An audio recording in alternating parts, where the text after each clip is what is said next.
All right, better start it up in 3, 2, 1. Welcome back to the Comic Book Bullies. We noticed a new bully. I'm your host, Leroy, a.k.a. the Mid Guardian, with my co-host. This is Eli, the one inside all.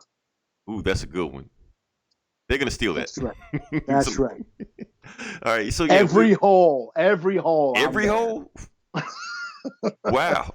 That's how I roll. Now, that takes some imagination. Yeah, so we're back with another episode, and yeah, not a whole lot happened, but then here's the thing, Eli, this was a slow week except for the comic industry. It was some like major shockwave shit that happened here. So we're gonna actually do a different episode this week and actually talk about comics. That's right. We don't. So we're giving you a fair warning. So when we start talking about this shit ahead of time, you'll be like, "What the fuck are they talking about?" We're letting you know ahead of time. So disclaimer, warning. But before we get into that, we do want to talk about a death. And Eli, I'm gonna let you take over with this one. Oh, really? Yeah, I'm gonna let you. I know we said I wasn't gonna blindside you anymore, but this is my last time. You was trending on Twitter and shit. All right, so this just popped up in my feed. Daredevil flat earther Mad Mike Hughes dies in a self-made rocket crash. That should tell you something right there. Self-made rocket. That is a bad combination right there. We've all seen enough Wile E. Coyote cartoons to know that is not a good idea. Yeah, it says it's all right there in the headline. Flat earther dies in a self-made rocket crash. So this guy who thought the Earth was flat built his own rocket and then tried to fly it and then died.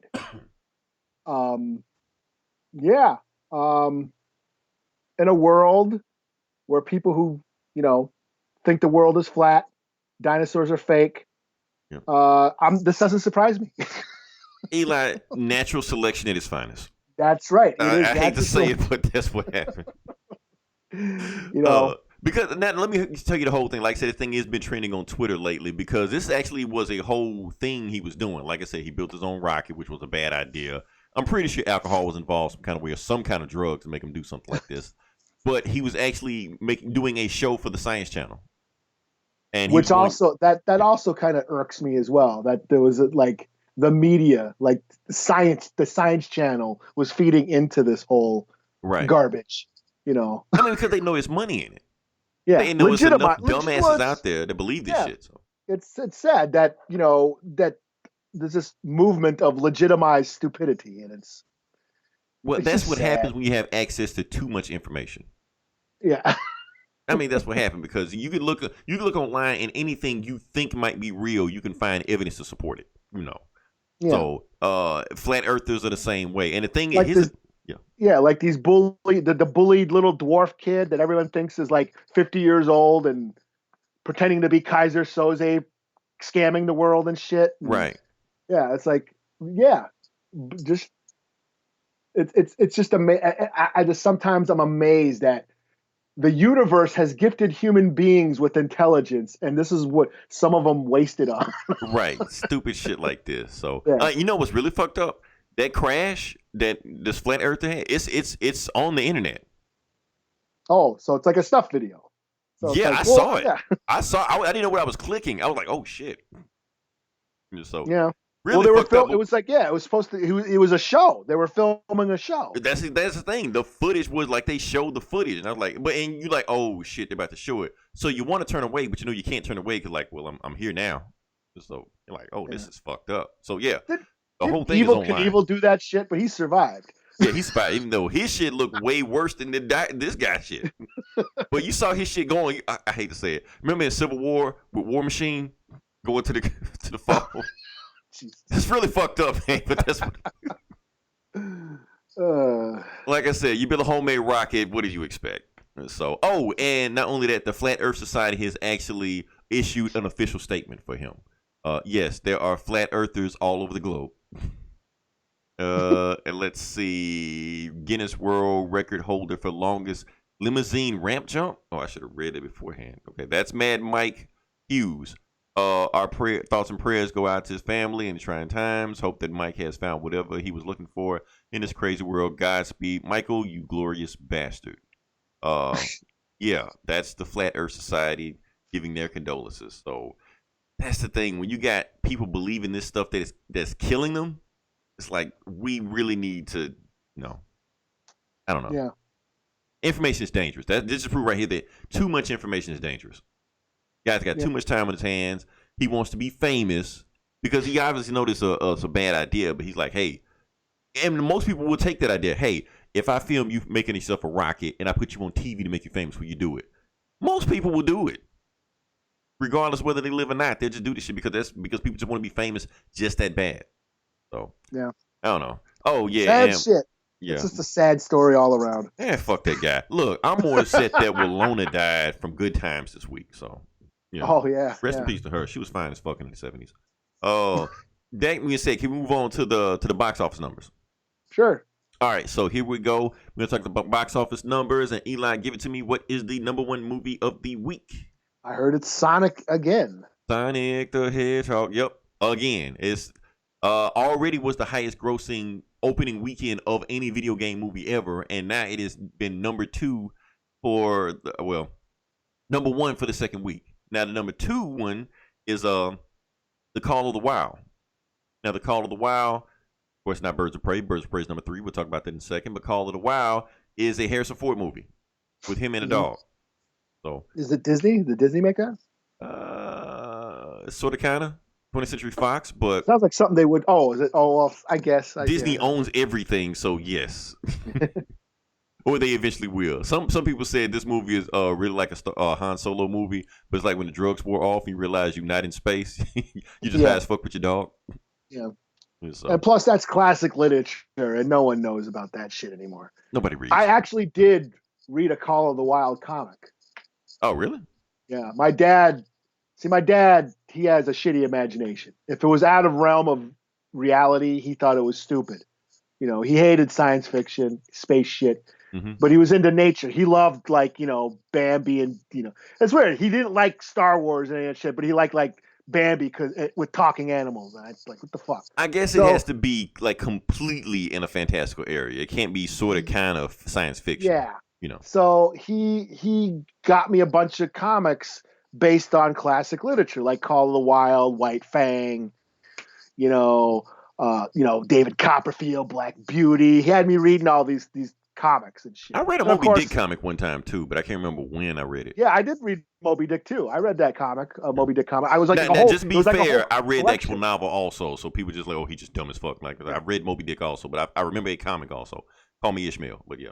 Of course, I was all into War of the Worlds, Journey to the Center of the Earth, and that was my I mean, I had a bunch. It was like a whole collection of these classic literature illustrated or something it was called, and it was just comic book versions of all those old classic stories, and Call of the Wild was one of them.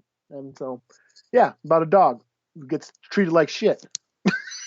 I mean, can you make something like that nowadays? That's the thing. With PETA and then it's called. Now I get that and White Fang mixed up because Jack London wrote both of them. Okay. Now Buck was the Saint Bernard that becomes a dog sled dog. I think that's that story, right? Well, if it ain't broke, don't fix it. Because huskies are usually. And that sounds like a Disney movie because Disney was like really into dog sledding for a while and huskies. Like they loved it. So like you go on Disney Plus, that's all you're gonna see. Yeah. Like Avengers and dog sledding. That's it. So, Call of the Wild thing. And it almost beat Sonic the Hedgehog, but couldn't quite get there. Sonic's just too fast. Yeah. So, number three, we're going to talk about Birds of Prey and the Fantabulous Emancipation of One Harley Quinn, which at first I thought last week it was Harley Quinn Birds of Prey to shorten that shit down because the name is too damn long, but now it's back to the way it was before. So, who knows what the fuck going on with this movie? Anyway, all that explains why it's number three. And Eli, I feel like we've talked about this movie long enough. This is going to be the last week we're going to talk about the Fantabulous Emancipation of One Harley Quinn because at this point it probably won't even be in the top 10 with the way it's looking. But I do want to talk about one specific thing about it. Now, your boy, Rob Liefeld. Ain't my boy. That was your boy. Okay, Rob Liefeld is and all that shit. Rob Liefeld is our problem. We created Rob Liefeld, so we're responsible for him. So the motherfucker can't draw feet, but hey, he's here now. We just have to deal with him. So he went on this long rant, and we're going to talk about Rob Liefeld a bunch in this episode. This is just the start of it. I don't know why, but he went on this long Twitter rant of basically saying why he think Birds of Prey underperform at the box office, and then he just went on just posting these pictures of like look what I found online, and he showed all these sexy pictures of of Harley Quinn, in a sexy cosplay, and Jim Lee drawing her and shit like that, just sexy as hell. He was like, look at how Harley looks here, and look as she looks in the movie, with the frumpy, flowers like and shit. More punk rock, less Happy Meal or something. Something he said like that. He looked like Ronald McDonald or something. Yeah. Now he's deleted the tweet since then, which I never thought Rob Liefeld would bite his tongue or anything, because he said some even wilder shit later on, which we're going to talk about. But that's what I want to talk to you about, Eli. Do you think, like I said, people have been bringing up all kind of reasons why this movie is underperforming, why this movie is flopping, why this movie not making numbers? Do you think any of that had anything to do with the lack of the male gaze? Oh, that's a good question. No. Should I break? Let me break down the male gaze for a second. Let's, but for the listeners out there, just make sure we're all on the same page. So, like I said, it sounds like a simple concept, but the male gaze is basically when you're watching a movie or a TV show and certain scenes are shot in a way to make the woman seem like sexual, make it seem like titillating, not naked or anything like that. Or, but it's certain shots that make you think like, oh, I need to watch that. Like maybe for some reason she might be in a bikini next scene for no reason whatsoever. She might be bending over, might be perking up her lips or something like that. Something to make you, oh, okay. Something like that. Yeah. Like fans like Suicide Squad.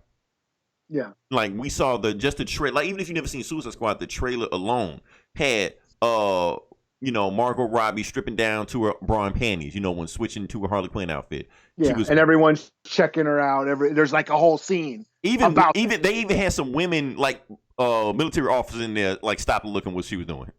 Yeah. Like I saw that, I was like, oh damn, okay. Like she was bent over, picking up something. Like she didn't have to bend over like that, but she did. Her high pants was up in there, so you could see her butt cheeks, just walking whenever she was going anywhere. High heels, So they went over the top, to make her seem sexualized in Suicide Squad, and which actually is one of the reasons why Margot Robbie even decided to make this movie, The Birds of Prey, because she's felt like Harley Quinn was so sexualized as being geared to like one demographic, 14-year-old boys. We're not 14-year-old boys, but hey, we like ass and titties just like everybody else do. So she wanted to make a movie that was geared to something more than just her audience. She's gonna make a movie. She's not gonna wear hot pants. She's not gonna strip down to her bra and panties. She's not gonna just be bent over, so you can just see all the business when she's basically completely deleting the male gaze in this movie, basically. So Rob Liefeld, which is noticeable. Yeah, she is basically wearing what, overalls? That her like main outfit in the whole movie. Right. I mean, like I said, like Margot Robbie is beautiful. Just beautiful. Yeah. But in this movie, you can tell they didn't go overboard with it. She cuts her hair. I think there was like I think that was a statement. It was I'm not just a hot chick. I think that was definitely a statement of the movie. Mm-hmm. I mean, the movie went out of its way to make sure that was there. Even if it didn't just say it, it made sure that we're not going to do that. It may have. I don't know. I mean, it's hard to say. I don't know. I mean, I can't say that that's the only reason, But then you look at Aquaman, Right. I mean, it's a double standard. It's a double standard. Yeah, it is. Half the reason why that movie made so much money is because Jason Momoa with his shirt off. Right. That wasn't for me. It wasn't. Yeah, he wasn't running around with his pecs hanging out for my benefit. And it's been like you watch the movie, you trying to watch the plot and shit like that, and every time he says his shirt, all you hear is, you're like, shut the fuck up! I'm trying to hit a movie. Yeah, fucking panties dropping and shit. Yeah, right. Yeah. I mean, so it's hard to say. I mean, I don't know. I think that is a factor in selling movies. I think sex sales. Sex does sell, yeah. And I think, I don't know if that affected the box office though. I mean, I don't know. I mean, you kind of, I don't know. It's a tough question. The reason I asked that because, like I said, when Rob Liefeld, made that tweet, then you reading the pliers of it, and you see like the Amen crowd coming in playing, yes, that's what happened. Whoever did this should be fired. We need to see Harley Quinn, like blah blah blah. So, like, then they showing pictures and stuff, like pictures of her in Suicide Squad, then showing pictures of her in Harley Quinn and Birds of Prey, and you can tell the difference of how they shot those movies. And I don't know. I mean, to say that it might have hurt the box office is kind of like really painting us in a bad light, dudes in a bad light. Yeah.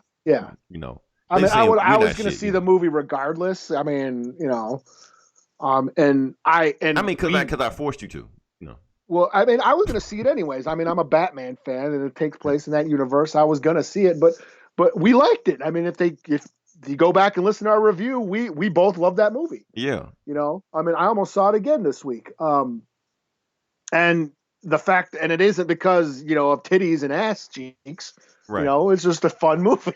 Right. But it is hard to, I mean, we've talked about this, like with Vampirella, Yeah. And that's her only selling point, right? Yeah. It's like, she's only recognizable with her skimpy bikini outfit, Yeah, we've had other Vampirella writers and artists, draw her in a non-sexualized way, putting her in astronaut outfits and putting her in frumpy mom jeans and sweaters and shit. But, you go to a Comic-Con and a woman who cosplays as Vampirella, she's in that bikini. Right. They don't care about anything else. It's that bikini. And whoever's wearing that suit, it's just like super fucking hot, Yeah. So, I mean, I think it's a little, I mean, I think what he said is a little, I don't know, ignorant a bit. I don't think that's why. Think about who we're talking about. We're talking about Rob Liefeld. Thinking about what he did draw when he was writing these comics, like Boom Boom, Domino, all these chicks were like. He came from the big tit, big guns, big pecs. Everything was big. Right. So that's what he thought sold comics, and we can't argue with him because the numbers, support what he did. Like I said, with the 90s, we were 14-year-old boys then.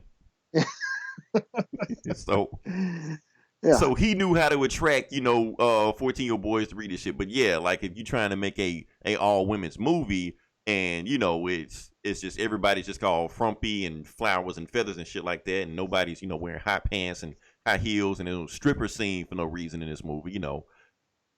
I guess if there was a scene like that, it would draw more of a male demographic to the box office. But who knows?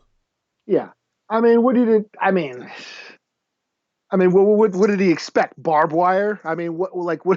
Right, I think he was. Yeah, and that. Yeah, I mean. There's a fine line.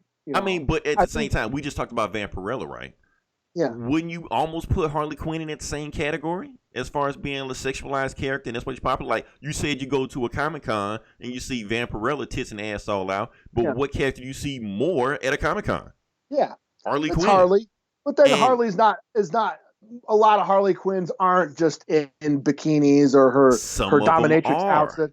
Some of them are, but then you see some of them in her old, the original, Jester outfit. Yeah, the Jester. Yeah, that's what I'm talking about. The Jester out. You see that, But you do see the Daddy's Little Monster, hot pants. Yeah, you do see that. You do see the, the S&M outfits, and the nurse outfit. Yeah. Yeah, you do see those. But it's hard to say. I don't know. I don't know. We're talking about something that we really can't, confirm. And honestly, it may be a question we probably don't want to know the answer to anyway. No. Because like I said, it paints us in a bad light if it's true. That we're all misogynists. We're all, sexist and chauvinists. We want, unless the women are like hot with ass and tits out, we're not going to go see it, Yeah. Yeah. Everything can't be Skinamax, No, and that's stupid because, that's not why I go see movies. If I want to see titties and ass, I'll go on the internet. Right. You have to pay free $20 there, for free. Yeah. Right. Because there are plenty of Harley Quinn videos on Pornhub. Yeah, More than you can shake a stick at. Or whatever you're shaking. But anyway, that's all I want to say about Birds of Prey. We're done with Birds of Prey. Move on past that. Number 4, Brahms, the boy. Okay, what the fuck is this? That's that horror movie about the it's like another Chucky. He's a living ghost doll. He's a doll. Is it like a parody? No, it's this horror movie. I guess I haven't seen it, but I don't know. It's the second one they made. This is the second one, so it's good enough to make another one. So. I see the 2, but I've never heard of the first one. It was just called The Boy, I believe. Okay. Number 5, Bad Boys for Life, still hanging in there. Number 6, 1917, still hanging in there. Number 7, Fantasy Island. Eli, I'm hearing this movie's terrible. That's what I heard too. I'm hearing it has nothing to do with Fantasy Island, but we kind of knew that. I'm also hearing it's not even a horror movie. Yeah, and which is weird because like the bad reviews are coming from the horror websites that I follow, like Fangoria and Bloody Disgusting are giving it pretty bad reviews. Yeah, because first off, it's PG-13. Yeah, and then they say that all the horror scenes we saw were in the trailer. Everything else, the movie is like completely different. Oh, and Michael Pena is nothing compared to the dude to play Khan. You knew that? Or he's not playing Tattoo or whatever. Not Tattoo. He's playing Carlos Montalban. Was that his name? Okay. He's playing him. Yeah. Ricardo Montalban. What did I say? Carlos? I think I know Carlos. Ricardo Montalban. So Michael Pena is playing him.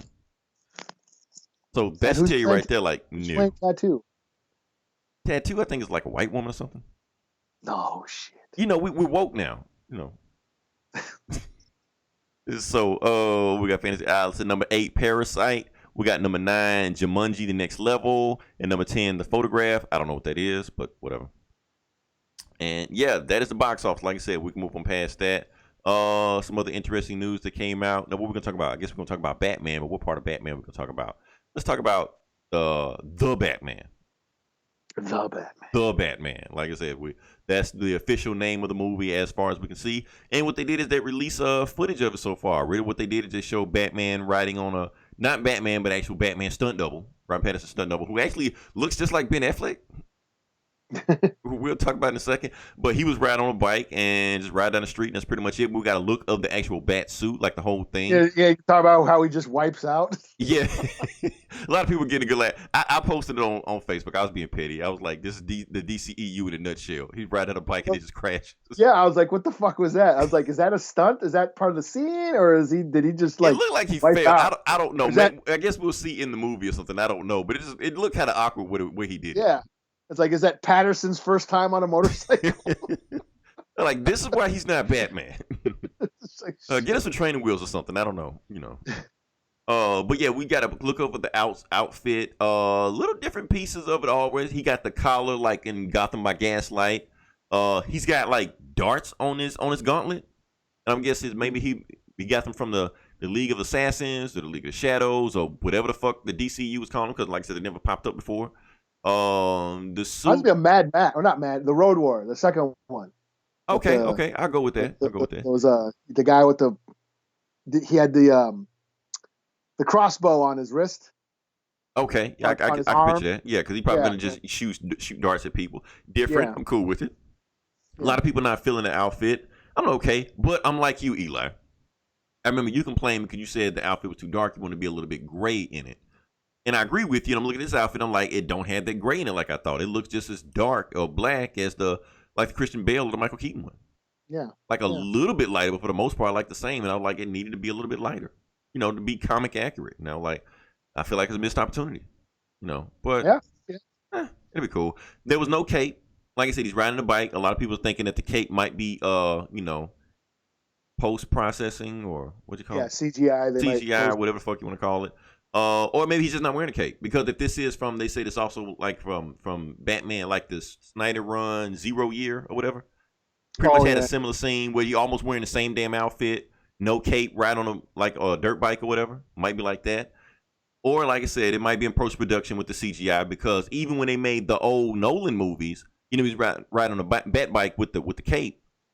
They didn't want to do CGI back then either, because they were scared that the cape might get caught in the bike and kill the stuntman.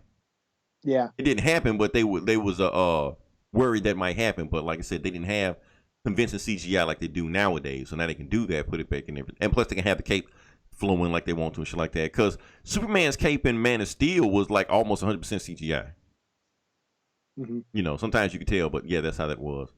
So that's that. But now we talk about the Batman. Now we talk about the Batfleck, and we talk about why Batfleck, Ben Affleck has finally opened up about why, you know, he left the DCEU, and it was something that we already called 2 years ago. Like we knew, but he's finally opened up to it, and basically he was just saying that, like basically Justice League killed his love for Batman. You know, he said he wrote the script. He said because the excuse he was giving before was saying that the script wasn't ready. The script wasn't good enough. They turned the script down. He said he showed people the script and said the script was actually pretty good, but they said after what you went through with BVS and what you went through with Justice League, you go through this, you're not gonna make it. You're gonna drink yourself to death, basically. Yeah. Plus, he was getting divorced and shit. And... Right. I mean, like he went through a lot of shit around the time. His wife left him. He got a chance to play the character he been wanting to play his whole life. And the movie underperformed, BVS. He was in another movie, which flat out flopped, Justice League. Not only that, during that whole time, there was another movie he wrote, directed, and starred in. Yeah, he directed, Flopped. And I'm pretty sure that's why, when that movie flopped, I'm pretty sure DC was like, you know what? We're going to hold up. I think that's when they took him off the movie. Because he was supposed to write and direct the star of the Batman movie also. But I think when DC saw how his movie flopped, they were like, you know what, we already struggling as it is. We don't need to take a gamble on this. You know, and I think they kind of pushed him out. So I think he's telling us some of the story, but not giving us the whole story. I think DC did kind of push him out. Or they're like, you could star in it, but you can't direct and you can't do everything. You can't be just the Ben Affleck show. You know, I think that's what they were trying to do with that one. They want to get a little bit more creative control underneath it. And like I said, everything that Ben Affleck was going through at that time, like weaker people than him have broken far and fell off the wagon far worse than what he did. You know, at least he came back, was able to tell his story. Some people fall off the wagon and just never come back.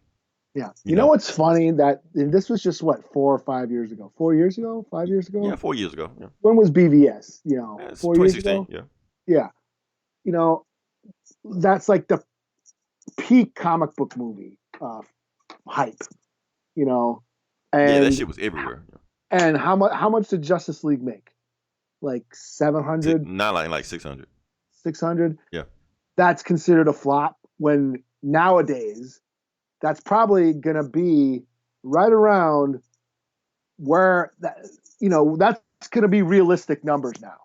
You know, now that the peak is gone, I think that we're going to see a more realistic, you know, budget profit now because the hype isn't there anymore. Yeah, the hype is everything's dying down. And but back then, if it didn't break $1 billion, it was considered right. And that's the thing. And then the reason DC was making those type of money, making that type of profit, was because of Marvel.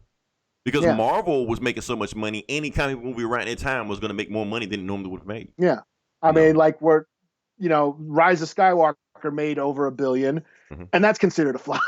Right? Like, really? Just $1 billion? That's now it. $1 billion ain't enough anymore, and it's like. You know, I mean, like I said, so now that the ship has rose with the tide, now they're gonna fall with the tide also. So yeah, now pretty much all the comic movies, you're right, they're gonna hit if they hit around like 500, 600 million, that's gonna be, successful. But I mean, like I said, Justice League, people consider it flop because it was basically 2 movies. You know, you had a Snyder movie. Snyder Cut doesn't exist, but he did, shoot a bunch of shit, scrap that shit.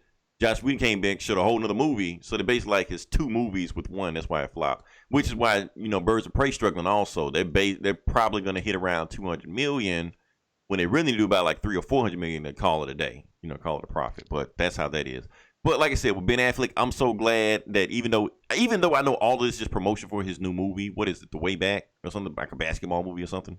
Yeah, somewhere he's a coach. Yeah, I know it's all promotion. But at the same time, I'm glad he's opened up about his mental health issues.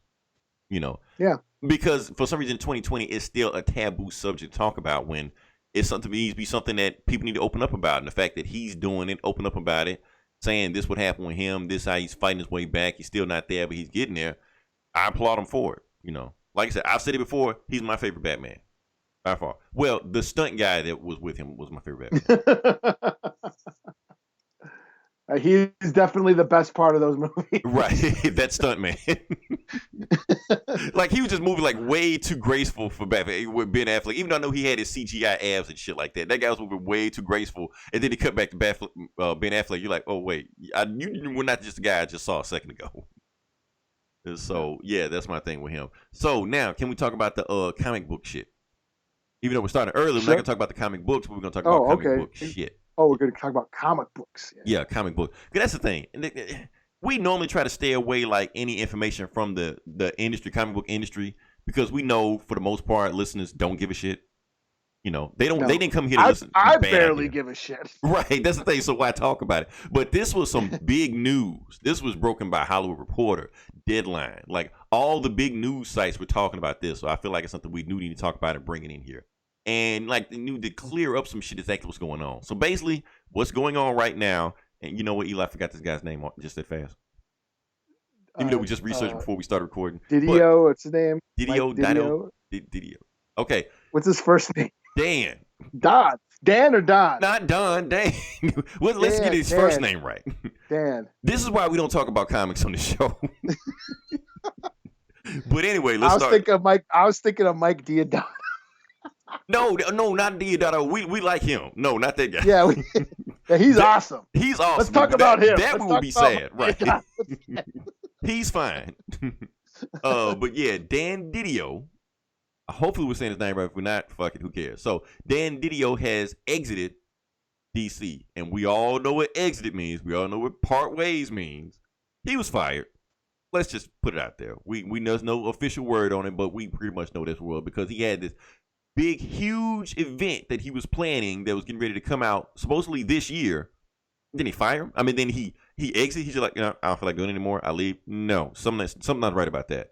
He was fired, especially when all of the DC employees are all on Twitter saying, giving their condolences, stuff like that. For some mood, they were caught off guard by it. Yeah, he was fired. He was let go, and they've been doing this for the whole year. I think they said they let go like laid off 240 employees last year, and DiDio,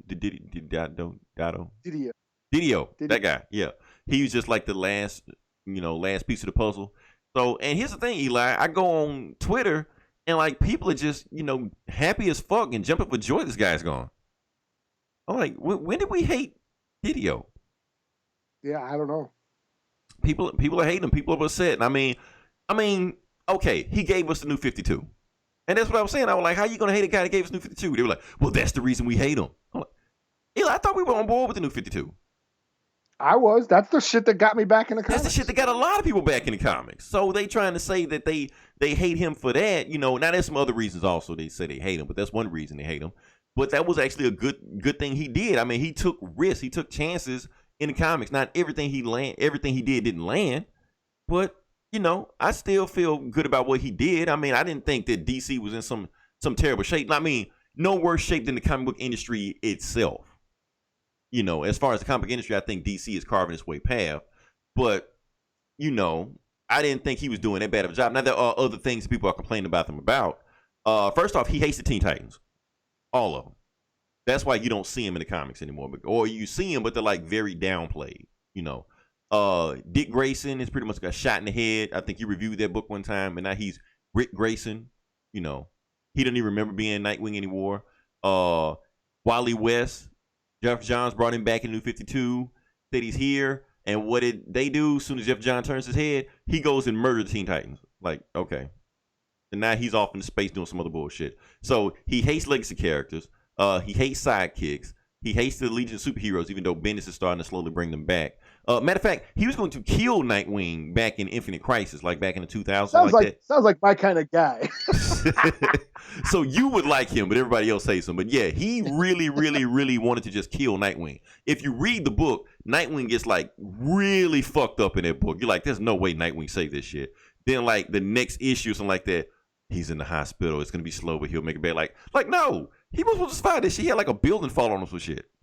Like last I heard, he wasn't he's just a human. But whatever, he survived this shit. So that's the thing. So since he realized he can't kill the sidekicks, he's gonna just ruin their career until people just want them dead. gonna beat the shit out of him. Basically, So that's why Nightwing hasn't been Nightwing for like 10 years, because he never wants him back in the suit. He's always like a spy, or he's a taxi cab driver, or some other bullshit like this. He's always doing something except being Nightwing, because that's the shit he don't like. He didn't want Wally West back. That's why he made Wally West black and kill him off. Just certain storylines that he was aboard. Like the whole Rebirth thing, he didn't like the Rebirth thing anyway to begin with. That's all Jeff Johns shit. And Jeff Johns kind of like disappeared or something on Hollywood. Yeah. I don't know. Yeah. And that's the reason when he left. He wrote The Button and then Doomsday Clock and then said, fuck this shit. Right. Like, let them do whatever the fuck they want to do. I don't care. I'm out of it. So I don't like this anymore either. So that's the thing. So, and DiDio, a lot of people are complaining about the way he ran the company also. There was this guy, and I was in Comic Cast. There was this guy that was just like this sexual predator that was in DC Comics called Eddie Gazzaro or something like that. But basically, he was like in the Superman office and sexually harassed like every single woman in the office that came through there. And DiDio just let the guy just do whatever the fuck he wanted to. He was like, well, that's why women shouldn't work on the Superman books. You won't get your ass grabbed. Like, that's not really an excuse not to do shit. Basically, like I said, they blame him for like a toxic work environment there also. But here's the thing, Eli. Here's the big kicker why they said what might have got him shit canned. Your boy, and it is your boy this time, Scott Snyder. Okay. They're saying it's a huge thing going on between Scott. First off, okay, now, like I said, we just talked about this. Yeah, I think I read something about this, yeah. Yeah, so that's this whole big thing. Like, a lot of people don't understand who runs DC right now. People keep saying Warner Brothers. Yes, Warner Brothers does, but there's somebody over Warner Brothers. AT&T runs DC Comics. They run Warner Brothers, they run Time Warner, they run DC. Here's the thing. AT&T does not give a shit about comics. They don't. They think it was just something they inherited that they really don't give a shit about, but it's just kind of just there, hanging in the background, but they really don't care. So there are rumors going around that if DC don't get their shit together, AT&T might close the doors on the comic side of the division. Keep the video games, keep the movies, keep the TV shows, keep the cartoons, fuck the comics. Because it's like it's not making us any profit anyway. Nobody's buying it. Hell, most consumers in the United States probably don't even know they even still make them. Because they only sell them in dingy comic shops that are closing down left and right every week anyway. So full of assholes like us, just bitch and whine about it. Right. There's this weird joke that if people say that anytime... What are you buying? A Harley Quinn comic? Oh. Get the fuck out of my store. Oh, shit. What was I talking about? Okay, so DiDio, hopefully I said his name right. DiDio has this big plan coming called 5G. And you think it's kind of funny that they work for AT&T and they call it a new event 5G. I think that's kind of funny. Whatever. So they got this big event called 5G coming out where they're just going to just completely change everything. It's going to be an all new, all different DC. Batman's going to be, aged up like in Batman Beyond. And the new Batman's going to be black. I think he's going to be black. Well, that's the thing. Bruce Wayne's going to be aged out. Batman's going to be black. Superman's going to be aged out. His son's going to be Superman. And I think Wonder Woman is going to be non-binary or some shit. I don't know. Maybe somebody just threw it in. I don't know if that's true or not. But anyway, Green Lantern's supposed to be a black woman, I think. I even think I reviewed that book. Flash supposed to be somebody new. Everybody's supposed to be somebody different. So that's the thing they were doing. Like a big mama Green Lantern would be awesome. No. I wouldn't. I probably would read that book still. But that's the thing. So they were going to completely change it. Basically, going to do the same thing that Marvel did in 2015, the all new, all different Marvel, which completely failed on every single level. It failed so bad that Marvel was boycotted at the time. It failed so bad it created Comicsgate. That still hasn't gone away because they don't realize that Marvel completely changed all that shit now. But since they don't read comics to begin with, they're still bitching about some shit that happened in 2015. So DiDio was planning on doing the same shit that Marvel did back in 2015 that was a complete disaster to the DC universe. So completely change everything in the comics from what everybody knows.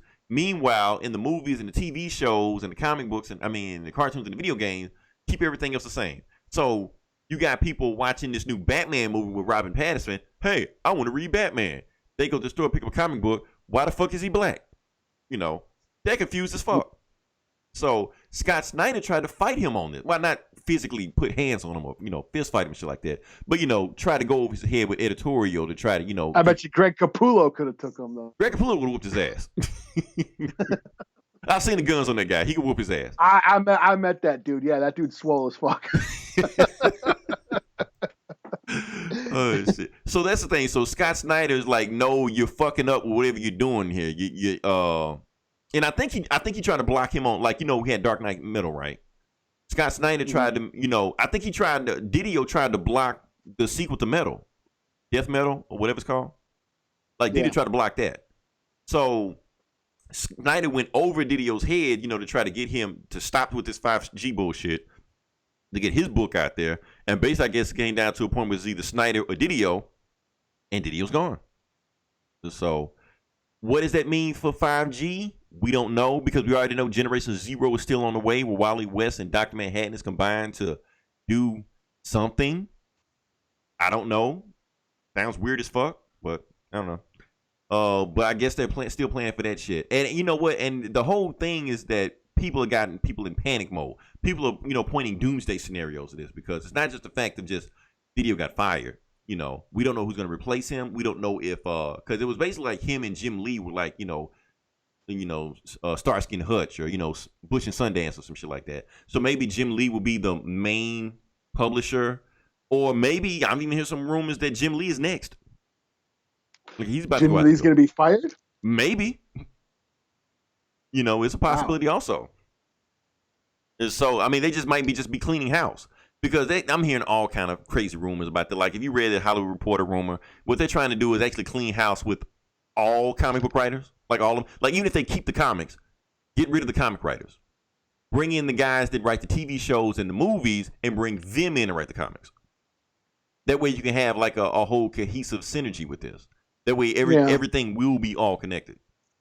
Since they're all writing the same thing. Now, I'm not saying it's going to happen, but I'm saying that's what I've been hearing rumors of. Kind of like the same way with J.J. Abrams and his son was writing that Spider-Man book. I take back what I said, Eli. That book is actually pretty awesome. Is it? I read it this week. I was like, oh shit, some shit happened there. When they come out with a new issue, whenever it comes out, I'll talk about it. But it was actually pretty interesting shit in there. But they're saying that's what they want to go. So, get James Gunn to write a Suicide Squad comic, or, Greg Berlanti, write some Flash and Arrow comics, some shit like that. Bring those guys over. And don't crank out books like 100 books a week and shit like that. They might crank them out maybe 5 books a month or some shit. Like 1 book a month. So it won't be just bombarding you with just comics and shit like that. Just when it happens, it's gonna be an event whenever it happens. So that's what they're planning. Some people saying they might shut the doors all down together. I'm even some even weirder shit saying that Marvel might buy the books. That is not going to fucking happen. Let's just stop with this we got it covered bullshit that everybody's talking about.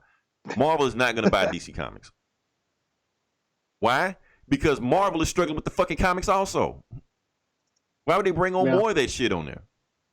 I mean, they have a hard time with their books. Now, the thing is, Marvel has their own issues going on. Like, everybody knows this, the movies are making billions and billions and billions of dollars like that. Here's the thing. That has not affected the actual comic industry part of it. One iota. That has not brought more people to the comic book shops. Yeah. Because why? Because motherfuckers go see the movie, and then they go say, hey, I want to read Thor, and she's a chick. Like, what the fuck is this? Yeah. Iron Man's a teenage black female. Like, Iron Man's a teenage black girl. Yeah. Like, okay. Yeah. The Hulk is Asian, a smart Asian kid. Right. So it's confusing as fuck. Like, why would I read this shit? So that's what's going on with that. So, but Marvel, like I said, has their own issues. But the thing is, Marvel is not as in a bad situation as DC is in right now. Because if you notice with DC, a lot of time, even with their movies right now, they're slashing their budgets on these movies. They're not putting a whole lot of money in these movies. Joker barely had any budget. Shazam barely had any budget. Harley Quinn barely had any budget and still flopped. They probably did the same thing with the Batman. The Batman probably only have a huge budget. Like, with Jonah, they tried to get Jonah Hill for the Penguin. They wouldn't pay him what he wanted. So it makes me thinking that, okay, maybe they're, bringing the budget back on this movie also. They're not going to do any big budget Justice League, Green Lantern, space-faring movies and shit like that, because that would cost too much money. So let's just do street-level shit. What I think what they're planning I think they're planning a Batman cinematic universe. That's what I think they're planning. Not DC, just Batman. Have Huntress and Oracle and Signal and whatever the fuck, and just throw them in there and shit like that. And that's It's and like call it Lego Batman. Lego Batman. basically says it in Lego the Bat, beginning. Condiment King and shit popping up. Like that. Lego Batman said it in the beginning, like DC, the house that Batman built. Right. Yeah. Suicide Squad, shit like that. Shit that don't cost them a lot of money. I think that's what the rate they're going. But basically, they're not spending money on these movies like Marvel is. Marvel just throwing, like, probably the Falcon and Winter Soldier movie will cost more than probably this Batman movie would cost. I mean, that TV show will probably cost more than the Batman movie would cost, you know, because Marvel's doing it. And the thing is, oh shit, we got some people calling in. Anyway, we won't get, what else? I lost my train of thought. We're not gonna get fuck. What was I talking about? It's a Batman cinematic universe. Yeah, Batman DCU. Cinematic Universe. Okay, gotcha. Okay, with Marvel. Now, Marvel is not gonna in the same issue is having the same issues that DC's having because they are having success with the movies and they got these TV shows coming out, shit like that. But here is the difference. Kevin Feige is head of Marvel Comics. Like, he's over everything right now. So, like, Joe Quesada used to have Dan DiDio's position over in Marvel. Now, either he's been fired also, or he's just sitting in his office with his thumb up his ass, not doing shit anymore because Kevin Feige basically has his job. You know, that's why all of a sudden, and he wants the same synergy in the comics just like the movies are. He wants it all connected too. That's why, out of nowhere, we find out that Tony Stark's been dead the whole time. You know, on some Sixth Sense shit. Like, wait, what? Like, that wasn't explained before. Like, yeah, he's dead. So movies he's dead, comics he's dead. It's all connected. So no more black, female, teenage, non-binary Iron Man. No, it's just he's dead. Don't worry about him. So that's them. With the comics, you got DiDio's out. We don't know who's going to take his position. We know it's not Jeff Johns because, like I said, he's in Hollywood. And here's another thing I want to take about Eli. What if Hollywood and these movie companies start to feel like they don't need the comics? Like, I'm talking about both sides. What if Marvel and DC feel like they don't need the comics to make these new stories? Yeah. I mean, because look at Endgame. Then we all gonna start reading indie comics then, man. That's Heavy metal because that's all that's gonna be there. Image is gonna be the shit. Right. That's because that's all you're gonna have if Marvel and DC just shut shit down. I mean, just shut the doors now. Because like I said, Endgame wasn't based on the comic. Guardians of the Galaxy wasn't based on the comics. Even if they do base shit on the comics. Think about this. We're gonna have to start reading Valiant. They already say it's the greatest thing to slice bread anyway, so shit. But the thing is, let's say if neither Batman, neither DC nor Marvel make another comic ever, they still have 50 years worth of comic material to draw from. Hell, DC got 80. So they could just mine those stories just forever and just forget this shit. You know, even if you did want to just base shit off comics, they can just do that and never run out of material, even with the shit they have now. You know, it's not like Valiant where they've only been around for 20 years or some shit. Or Teenage Mutant Ninja Turtles and shit like that. They can, how many Batman comics have they made? Thousands. Over 1,000. Thousands, hundreds of thousands. They can't even scratch the surface on the Batman book. They could just probably just grab a Lin Wein book from the 70s and just say, hey, let's make this movie. Boom. There you go. Yeah. You know, a Dwayne McDuffie Justice League run, a 2-issue run from the 2000s. Boom. There's your movie. You know, they can just do shit like that and just never run out of material. You know, so they could do that. They could shut the doors down, or they could just ignore the comic material all the way and just make whatever the fuck they want to and just do hell, DC biggest movie of last year, the second highest grossing DC movie of all time is a movie not based on the comic, not based on any storyline, not centered in the DCU, not even connected to DCU in any single way. Doesn't even star the character that he was attached to, and it made $1 billion, and it threw Oscar to left and right. So if you got shit like that happening, why do you need the comics? Mm-hmm. You know, I'm just saying, like Guardians of the Galaxy didn't follow the comics at all, not even a little bit. A lot of people say those are the best, Marvel Cinematic movies. You know, so I mean, like I said, I hate to be all doom and gloom like that because we are a comic book podcast. We love comics. We like to talk about comics. We don't want the door shut down, but at the same time, we do have to, read the room.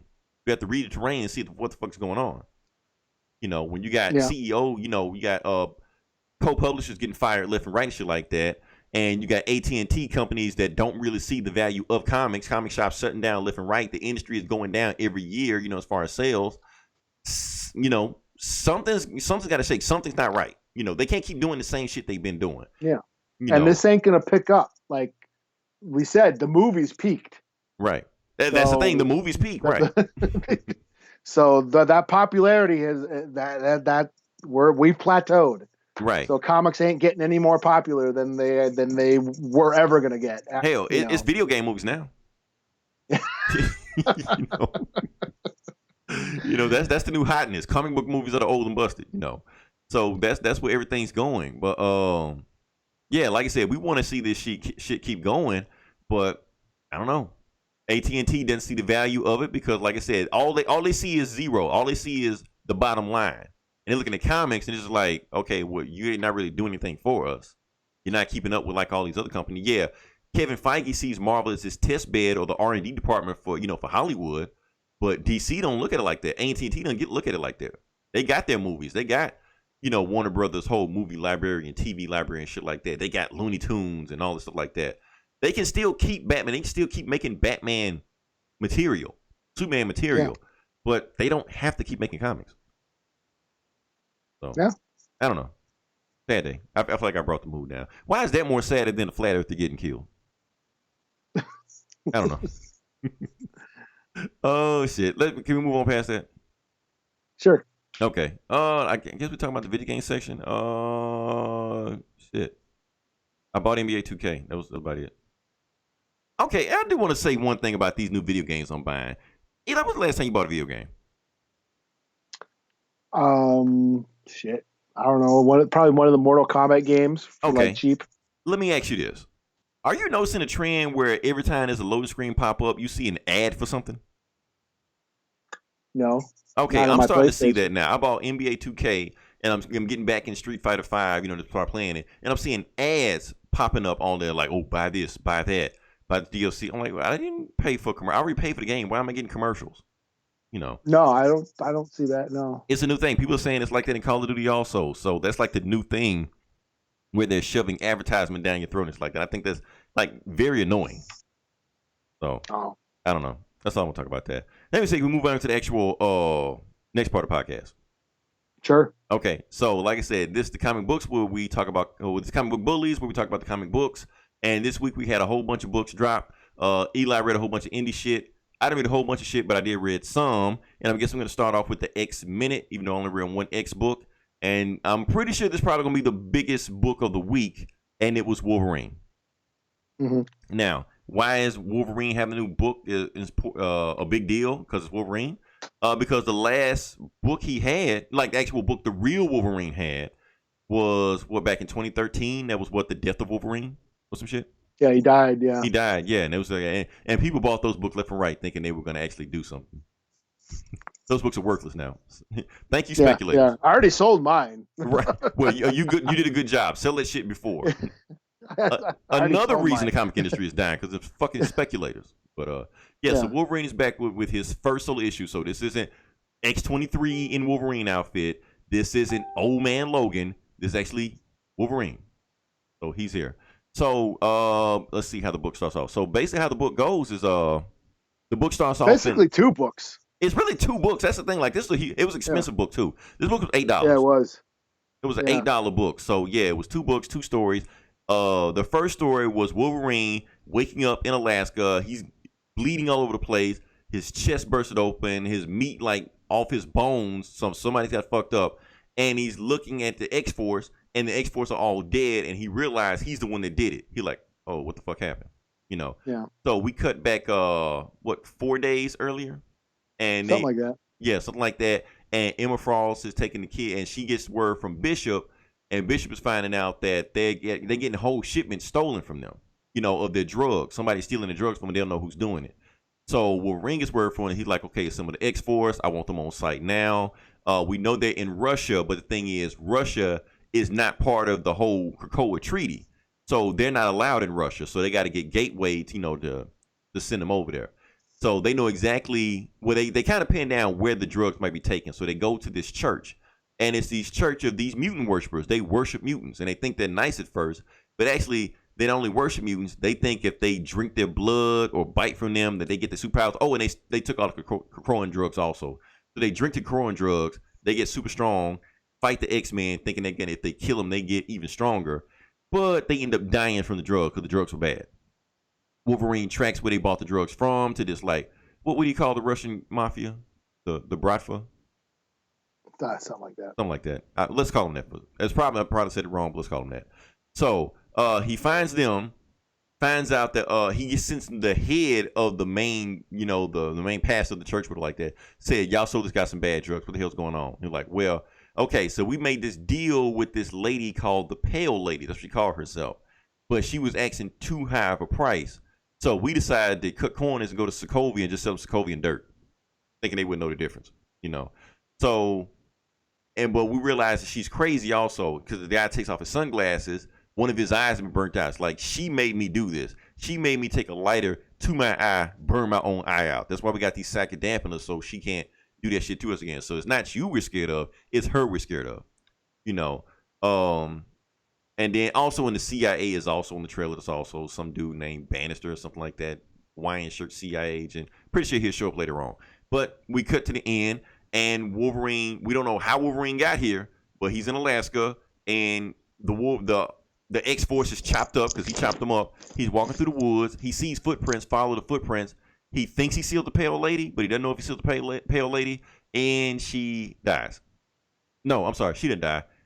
Some other guys find him. She like disappeared. Like she disappeared in the some ether. Other guys are there. Yeah, and like some hunters and stuff like that. And they find Wolverine, ask him what happened.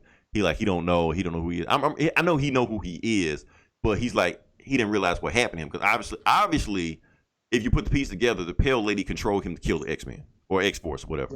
Yeah.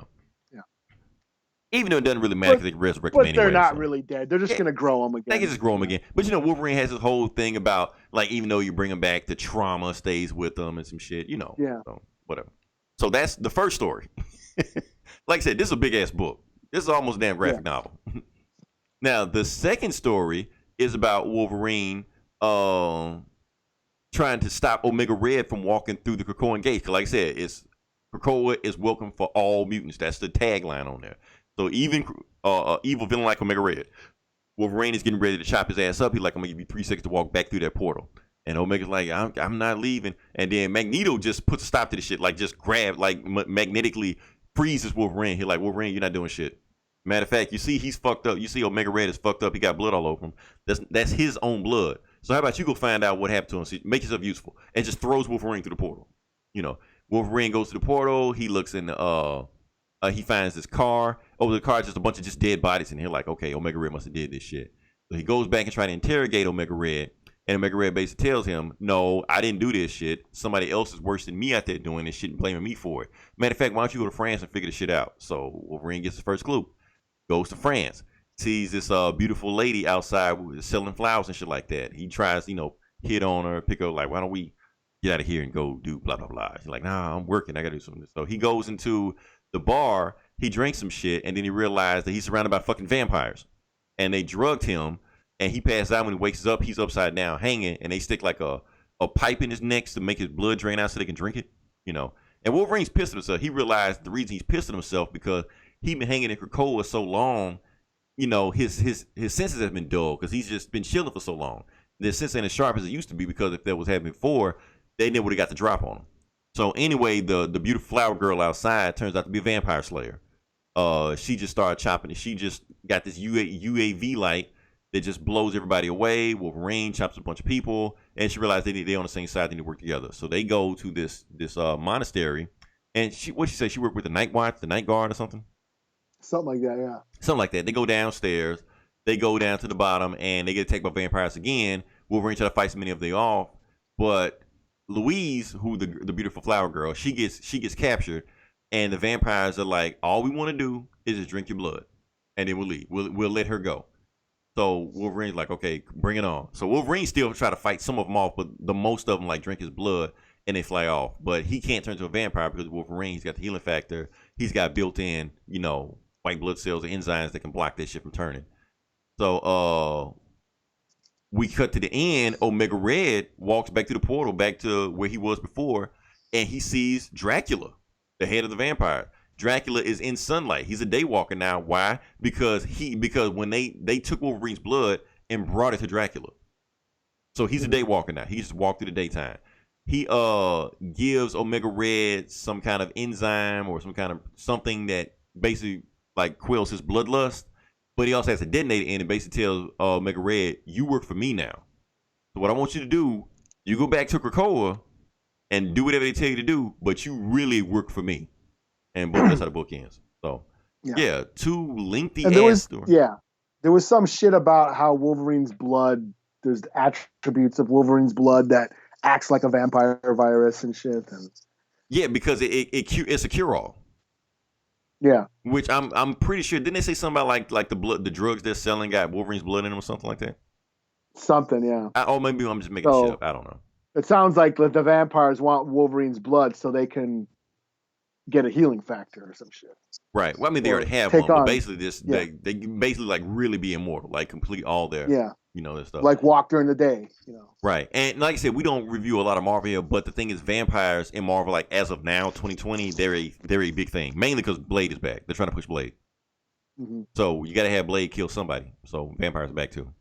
So I guess Wolverine's killing them too, and it's vampires. Just have Wolverine kill a bunch of vampires. What's wrong with that? And the vampires are gaining power because mutants have left. All the mutants are on Krakoa now. Right. So, and it's making the humans leaving humans for easy prey.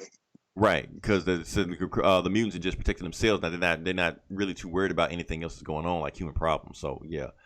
It's all connected. Like I said, the vampires are a big deal in the Marvel universe. Wolverine killing a bunch of vampires, cool. I want to see where this pale lady thing goes, or how even it ties into Hickman's whole vision or whatever. Pretty cool issue. Like I said, you just want to see Wolverine just go nuts. It didn't give me that Savage Avengers feel though. Like when you read Savage Avengers, you're like, oh yeah, Wolverine just going nuts in this book. I didn't get that sense in this one. Even though the artwork in the second issue of the second storyline was cool. Did that remind you of Greg Capullo?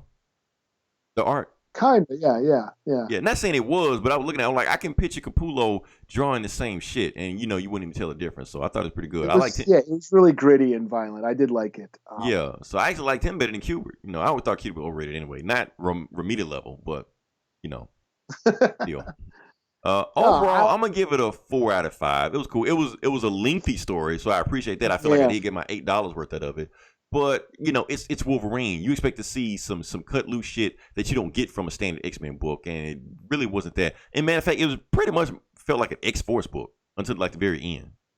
Yeah, like it could have easily been in one of those books. Yeah, I like the second story a lot better. But yeah, I really had no interest in reading this. I really didn't care what Wolverine was doing, especially I'm just not feeling this whole new X-Men thing that's going on. Oh, I'm loving it, man. I'm loving it. Yeah, and then when I said, "Oh, here's Wolverine's back," and I'm like, "Ah," and then I saw it's a double issue for $8, and I'm like, "Man, those motherfuckers!" I really didn't want to read it. Wolverine. Out of peer pressure, I saw all y'all posting about it, and I'm like, fine, I'll read this fucking book. And to my surprise, I liked it. I enjoyed it. Yeah, I wasn't wowed by it, but I enjoyed it, for what it was. Even the shit with Krakoa, I thought that was cool. The whole, basically a drug deal, mob shit going on. Yeah. And then he fights vampires in the second story. So I was like, sweet. I dug on it. So yeah, it's a 4 out of 5 for me. I didn't expect and it was the last book I read. This is like 70 pages, $8, man. Yeah, I think it was like one of those director's cuts where it's gonna be like 30 pages of story, and then the rest of it is like pen shit like that. Like, no, it was actually a story. So yeah, so I appreciate that because I feel like I got my money's worth with that. I feel like I got 2 Wolverine stories. So $4 a piece. Okay, I got my money's worth. Yeah, to my surprise, I enjoyed it. I really didn't even want to. I almost didn't get it. But I mean, we got to see how the first Wolverine book, because I just want to see how because that's the thing about these X-Men books. I'm like, yeah, the X-Men story is cool, but I'm not getting enough Wolverine. So give me some Yeah. Wolverine and see what he's been doing. Let me follow his adventures. And they I gave didn't it to even me. care. Like even when they brought him back, like even while Wolverine was dead, I was reading Old Man Logan and all that shit. So I didn't even care when they were bringing him back. And Wolverine's back. He's back from the dead. Blah blah blah. I didn't give a shit. So when they announced this book, I'm like, I don't care. But hey, they got me. It wasn't bad. It wasn't bad at all. So. Cool. All right. Well, I'll let you go. Even though you talked a lot on this one, it's your turn now. Crap. I guess I didn't read any Marvel besides that. So I guess I'll go to DC real quick for Wonder Woman, Dead Earth. Okay. Black Label. Yeah, Black Label. This book is awesome. I'm just all over Daniel Warren Johnson's nuts right now. He's writing and art with colors by Mike Spicer. Basically, this is Wonder Woman waking up hundreds of years in the future from being in some sort of cryogenic stasis, and she discovers the world has been devastated by nuclear war. It's just a radiation wasteland. She finds the few human survivors who are basically all like fighting these like mutant monsters, So she kind of protects these last remnants of humanity and, fighting these big giant monsters. And this issue, this is number 2, she wants to bring them to Themyscira. Her and a few of the survivors, they find a little boat to sail to Themyscira to check she wanted to check, see what's, everyone's cool there. She gets to Themyscira and that island is devastated. It's in ruins. And then she finds Hera and what's her name? Nubia? Is that her name? Nubia's back. Yeah. Black History Month. Okay. She finds them and they're all like fucked up and mutated. And they're like, what happened to you guys? And she says, the humans did this to us. That with their nuclear war, their radiation, now we're a bunch of mutants. So it turns out that all those monsters that are attacking the humans are basically the Amazons. And Wonder Woman's been killing them all. And whoa, damn. Hera's like, you've been killing your sisters. Dun, dun, like, dun, shit. The twist. Twist. So she's like, oh my God, I can't believe I've been protecting these humans who. So it's I Am Legend. Basically. Yeah.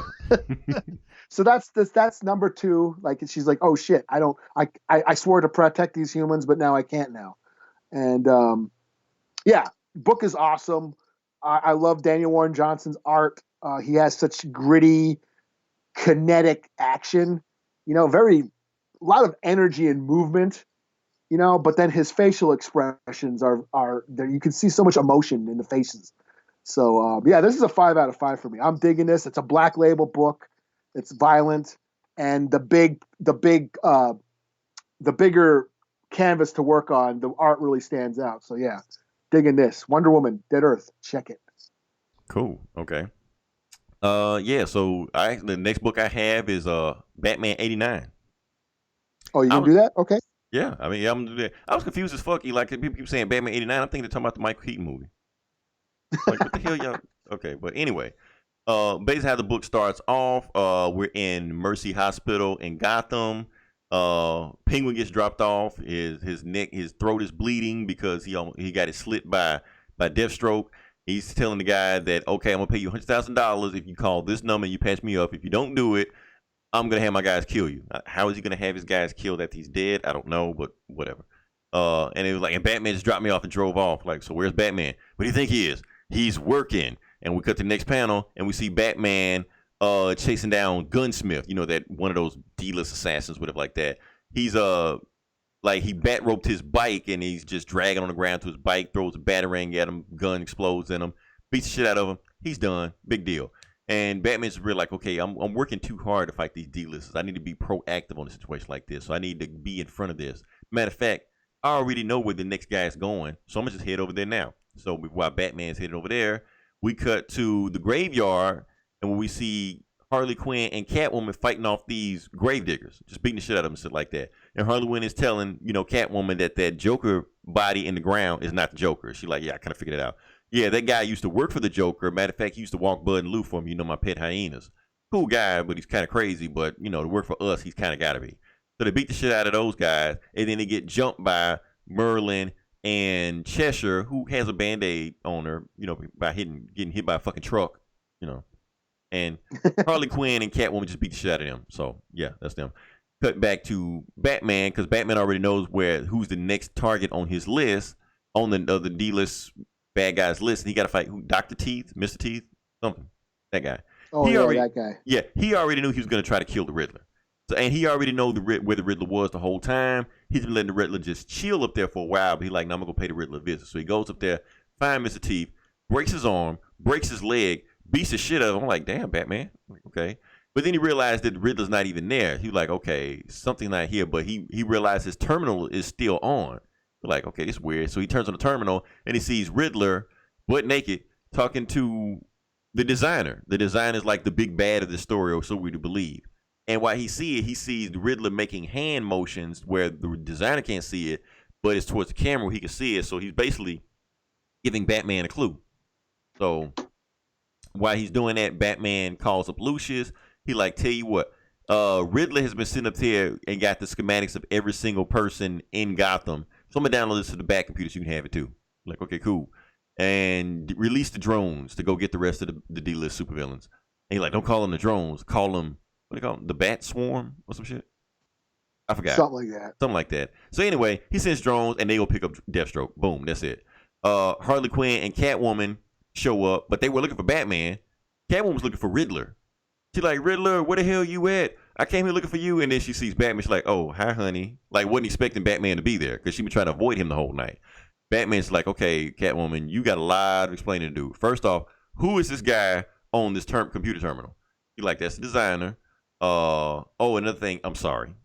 And then while we're doing that, we cut to the end of the book. And like I said, since the Joker went dead, Joker is still alive. Now, while they was in the graveyard scene and beating the shit out of Merlin and Cheshire, Harley Quinn and Catwoman getting spied on by some girl that we didn't get a chance to see. And at the end of the book, the girl is giving on the phone with Joker and basically saying, yeah, Batman's involved in situation 9. And Joker's like, don't worry, I'm not worried about that. I got some stuff I got to take care of before I see Batman anyway. And basically he has a wall of the Bat family with their secret identities pinned to the wall. And the book says, to be continued. So, yeah. And she's saying, my dear. So they're implying that. Right. That's his new fling. The cat's out the bag now. The cat's out of the bag. This book has been sold out. This is on the second printing now, and the reason because of this girl. Now, for those that's not, and all you see is her mouth. Yeah, all you see is her mouth. You don't see any. You don't even know who she is. Like if you read the book, you don't think anything twice about her. But she does get one little thing. Like she looks at Harless like that's her. She ain't much. You can tell she. But like I said, if you read the book, you don't think much about it. But the reason this book is selling out so fast is because of this girl. This girl is the Joker's new girlfriend, which isn't in this book. It's not explained in this book, but it's already been leaked. His new girlfriend named Punchline. Is me. Eli, does she look Asian to you? By going by just her mouth? Well, I mean, they showed a picture of her like on Ain't It Cool News or some shit like that. Oh no, I didn't see that. They showed a picture of her. Oh. Yeah, it's a big thing. Like speculators are going crazy over this book. Yeah. Yeah, they that's why it's sold out right now because they're thinking it's going to be worth money down the road or put their kids through concerts like that. It's not, but that's what they think. It's not. Yeah. It'll be worth $20 tops. If that, it won't even be that. So yeah, but the girl's name is Punchline. That's her name. It's the Joker's new girlfriend.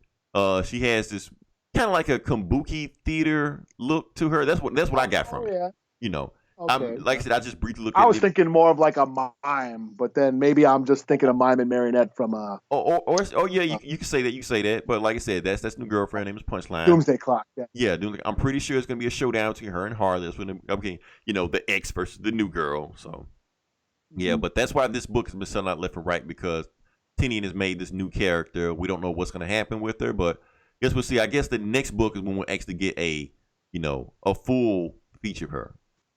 Yeah. So overall, it's a 4 to 5. It's cool Batman shit. It's Batman. I mean, action packed. Yeah. Bring the action back.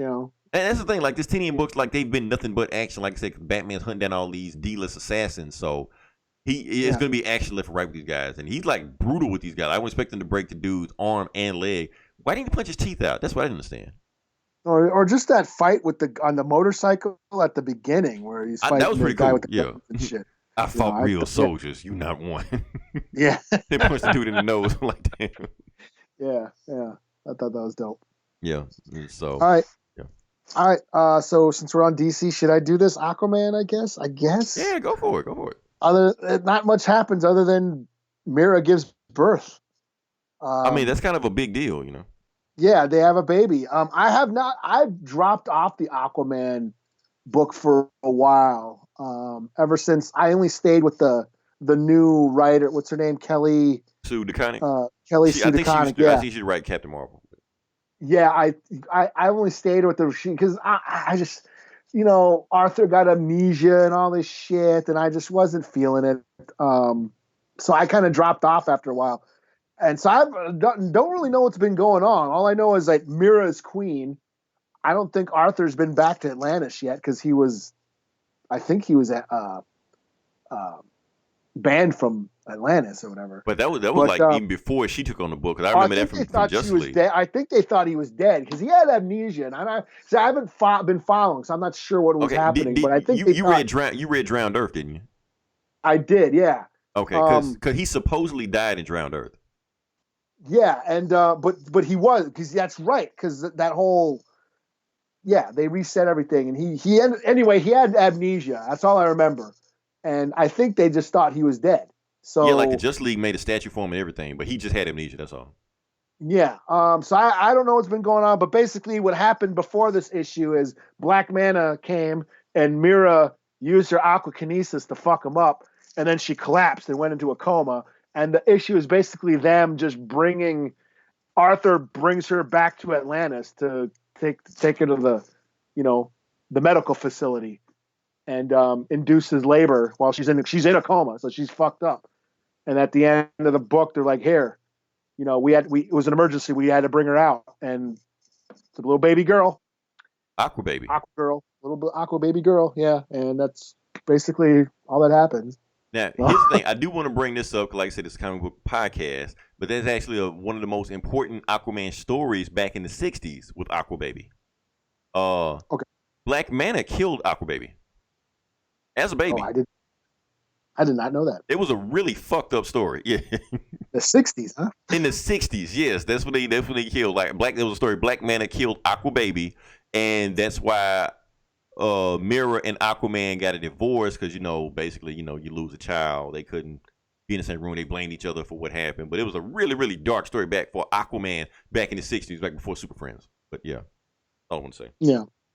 I mean, I was curious just to see what happened. I saw the cover and I'm like, you know what? I'm an Aquaman fan. I think Mira and him have a great relationship. I think they're down for life for each other. I think all this plays into that 5G stuff we've been talking about, or whether or not it's still going to happen out like that. Because not only is Aquaman and Mira having a baby, Tom King tweeted. Oh, that's right, Catwoman, him and Batman, Batman and Catwoman are having a baby. So.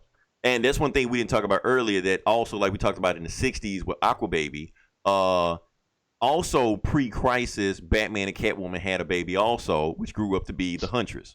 That's where Huntress came from. She's Batman and Catwoman's, baby. If you watch the Birds of Prey 2003 TV show, that's comic accurate. I watched that show for a hot second, and the main villain of that show is Harley Quinn. It's all full circle. Yeah, it's all full circle. Is that on DC app? Yes, it is. I think. Check it out. I'll check it. No. It's not on DC app, but it is on the CW app. Yeah. Still free. So, yeah. Yeah. Well, I was just curious. I just jumped back in just to see what was happening. Sounds like shit's all fucked up. So I give it a 3 out of 5. Damn. Not the usual Aquaman stuff you usually have, but okay. Yeah, I mean, it's just it's just a trip to the hospital. They're at the hospital.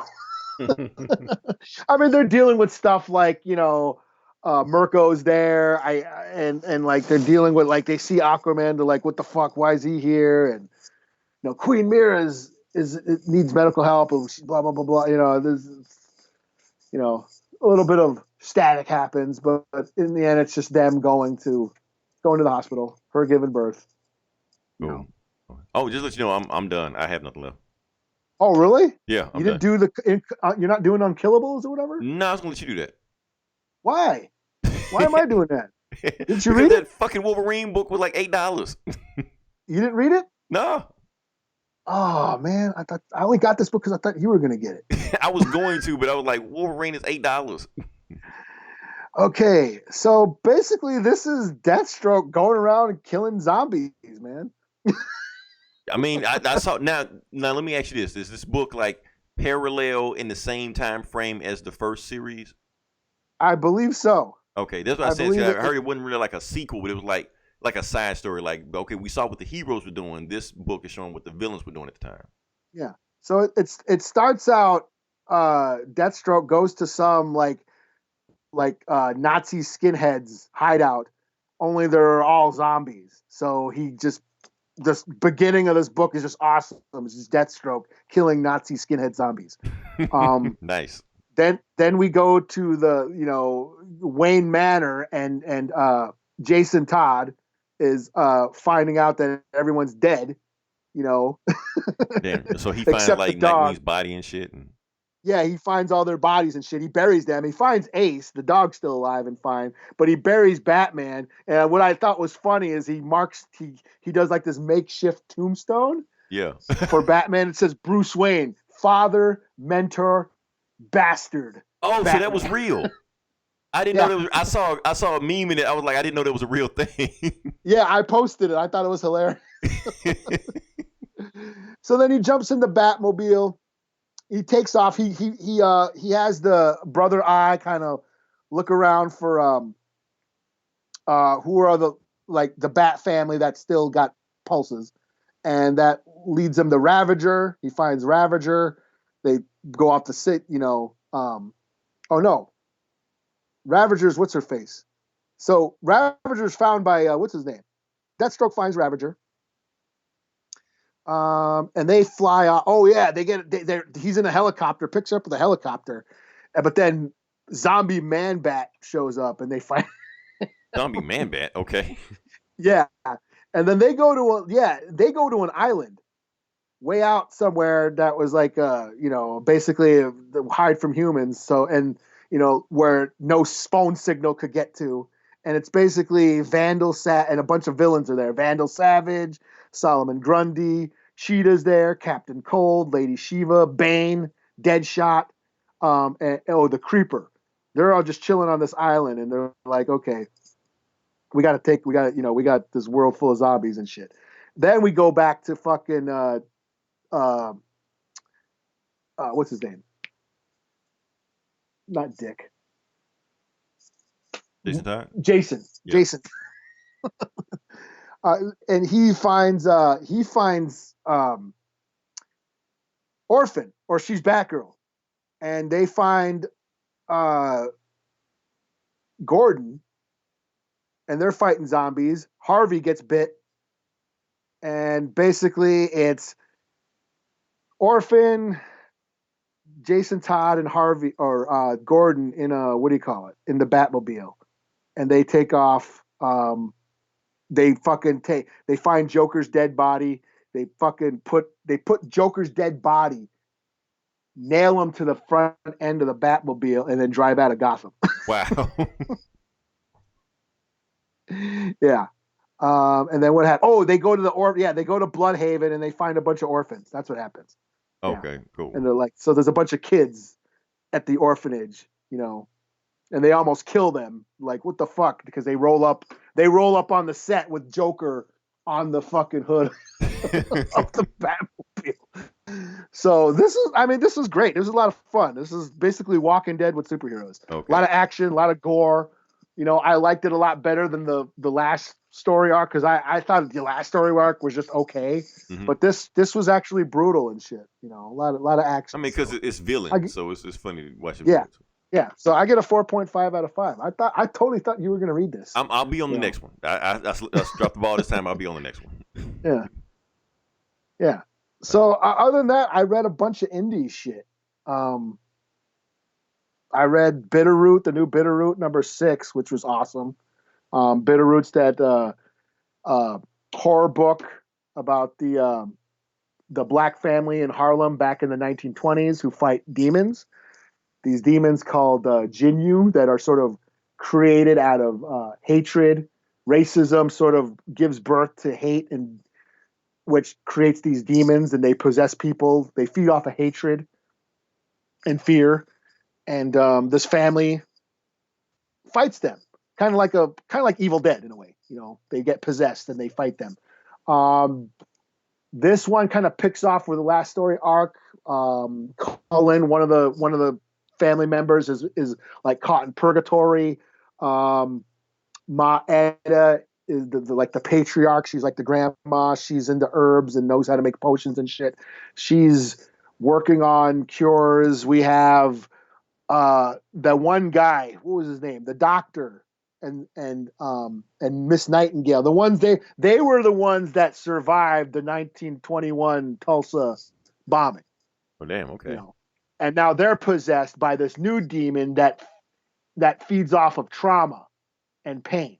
So it's a different demon than the Jinyu, you know. So that's going on, and Ford and the big guy, what's his name? The guy who talks in really, he talks in really big words, indubitably and shit. He's always saying these really long words and shit. Anyway, he's been infected, and then Blink, she's like the little the teenager. She doesn't want to be like do women's chores. Like she doesn't want to sit and make potions and, you know, be a healer. Like that's mainly a woman's job, you know. She wants to fight. She's good at fighting demons. That's what she wants to do. So that's kind of what's going on. More of the family dynamic. But the big thing that's happened is they got this new demon to deal with. And it's this guy, the guy who survived the Tulsa massacre, and he's being possessed by this demon that feeds on trauma and pain. He goes to Georgia, where a little boy has been lynched, and the community is all heartbroken and up in arms. And he's basically saying, we will get justice. You will find peace through this pain, and basically possessing this black community. It's kind of fucked up and kind of giving me shivers right now that I'm talking about. It sounds like super fucked up. Yeah. I'm going to have to get on Bitterroot. I'm going to have to. It sounds interesting. Like I said, I was reading this before The Watchmen. And when I started watching when the Watchmen TV show came out, I'm like, this is going where Bitterroot was going. Right. You know? So, like I said, yeah, so it ends. It's kind of a really emotional, fucked up scene. But yeah, it's his little boy got lynched, and he's basically telling this town, yes, we will find peace, but he's being possessed by this demon that feeds on trauma and pain. So it's, yeah. But I love this book. This book is awesome. 4 out of 5. Fuck it, 5 out of 5. You know, it was one of my books of the year last year. It was one of the coolest things I read. It was on a lot of people's list last year. I noticed that. Yeah. So. They're making a movie. I guess, what's his name? Michael B. Black Jordan. Panther guy. Michael B. Jordan. No, the director. What's his name? Coogler. Yeah. Yeah. He's supposed to be developing either a TV show or a movie of this series. So nice. Okay. Yeah. I mean, it sounds like it need to be. So yeah. Yeah, it's cool. You know. So that was it. I mean, I read like some other shit. I read that Bloodshot #0. I mean, it's just weird they're making these movies out of comic books so fast. I mean, we're on issue 6. Yeah. So they already making it like, can you at least wait till the arc ends or something? You know, fuck it, just go. Yeah, it was. Well, that one was just an arc. That first volume, it was a complete story arc, but it did leave kind of things open ended where it can't continue. So now we are #6, which there was like a one shot that came out around Halloween, which was good, but then this is like the first continuation since like last year. So it's been a while since we had the next arc, you know. Okay. So yeah. But other than that, like I read the Bloodshot #0, which was fine. I mean, I only picked it up, one, because of the movie, and two, that claim that all the Valiant fans say that you can pick up any Valiant book and not know what's going on. But they say that, yeah. And you get completely familiar with the character. Well, I guess it's true for this one. It's a #0. You go into the history of Bloodshot. This version of Bloodshot is he's in Russia hiding out, and working for some Russian pipeline. But then turns out there's some human trafficking going on, and he decides to let the Bloodshot come out and kick ass. So there's a lot of bloody action, which is cool. 3 out of 5. I thought it was fine. Yeah, I keep forgetting Bloodshot about to come out. I guess I have to get familiar with that because people are gonna start asking questions. So yeah, we at least gotta act like we know. Yeah, I mean, I've sampled some Valiant stuff, because Eric. Shout out to Eric, who used to be on this podcast with us. And he's a huge Valiant fan. Talking about Valiant, right? Yeah, and Bloodshot's like his favorite character. Like his band, writes songs about. Profile pic right now on Facebook. Yeah, he loves Bloodshot. So I did read some Bloodshot. And some other Valiant stuff. I just haven't found that one story that has okay, I like this character. Like I've read Bloodshot. I've read like Rye, and is it Ninja K or is it Ninjak? I don't even know. Yes. Yes? Yes. Both. Yes to both. Because I've listened to the Valiant and they said it both ways because they got a Ninja K, a Ninja J, and a Ninja B. I don't know. Okay, whatever. A Ninjak? I don't know. I always thought it was Ninjak. That's what I always said, but they said it's like a Ninjak and a Ninja K and whatever. So. I read the Harbinger Wars. I thought that was okay until that just turned into X-Men, Exo Man War was always my favorite, but he was just like Conan Iron Man. That's all. So. I haven't read that yet. I've never read. That's the only one I haven't read yet. Yeah, he's like and then he got the Eternal Warrior. I don't know what the fuck that is. I don't know. Yeah. Faith. Faith was all right. I haven't found that one Valiant character that has made me a fan where I gotta follow. Now the thing is, Christopher Priest used to write before he did Black Panther. He used to write Quantum and Woody. Okay, and it's actually that's what got him the Black Panther job. Oh no shit. Yeah, so he had to be a while ago. That was what? Yeah, that was in the '90s or something like that. Yeah. Yeah. All right. Well, shit. So yeah, Bloodshot was fine. Would I give it a 3 out of 5? Fuck it, I'll give it a 4 out of 5. It was enjoyable. Pissed off the Valiant fans, both of them. Well, because I didn't give it a 7.5 out of 5. Exactly. You're supposed to be circle jerking in your room right now reading the Valiant book. But it's funny because it's #0 and then it says to be continued in Bloodshot #7. I'm like, what? How the fuck does that work? Like, okay. But of course, they're gonna put out a book that's gonna be like an entry level for people they know they kind of gravitate towards the story. And maybe that's a good thing. Yeah. Maybe that's what like if somebody goes and sees the Bloodshot movie, says I want to read a Bloodshot comic, and they go read it, and the comic is just like the movie. Right. Maybe they'll become comic book fans. Or Valiant fans or something, Or Valiant fans, yeah. I mean, that's their stepping stone in. You know what I mean? Not a black, Asian, gay, non-binary, blue hair. I'm Bloodshot. Yeah. Like, the fuck you are? Yeah. I feel bad for anybody who tried to read Lobo during the New 52. Oh, shit. Are they a metrosexual Lobo? Like, no. Yeah. So, but, yeah. I don't know. That's about it. I read some more shit, but I don't give a shit. I'll stop there. Okay. Well, yeah. Well, I guess I think we got another epic episode. Yeah. If you listen to this, and we didn't even have anything to talk about. We found shit to talk about, but whatever. If you listen this long, definitely like, share, subscribe. Definitely listen to our sisters podcast. Are you guys still doing Geek Savs? Are y'all on hiatus or what? Well, yeah. Anthony's on tour right now, but like I said, I'm thinking about doing, because the Clone Wars is back.